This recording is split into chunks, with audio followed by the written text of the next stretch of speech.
Karamihan sa atin araw-araw nag-grocery. Bumibili ng kape, sabon, toothpaste, shampoo. Pero pagkatapos mo magbayad, ano ang kapalit? Wala. Puro gastos. Walang points. Walang balik. Walang dagdag na benepisyo sa kalusugan. Dito pumapasok ang konsepto ng pagiging wise consumer sa DXN. Kapag naging DXN member ka, magkakaroon ka ng 15% hanggang 25% lifetime discount sa lahat ng DXN products. Hindi promo, hindi limited, lifetime. Hindi mo kailangang magdagdag ng gastos. Ang kailangan mo lang gawin ay mag-change brand. Yung kape na iniinom mo araw-araw, palitan mo ng DXN coffee. Yung toothpaste, sabon, shampoo, DXN na ang gamitin mo. Pareho pa rin ang routine mo pero iba na ang resulta.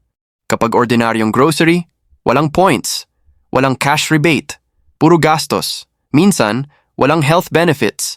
Pero kapag DXN products ang gamit mo, may points, may cash rebates, may incentives, may health benefits.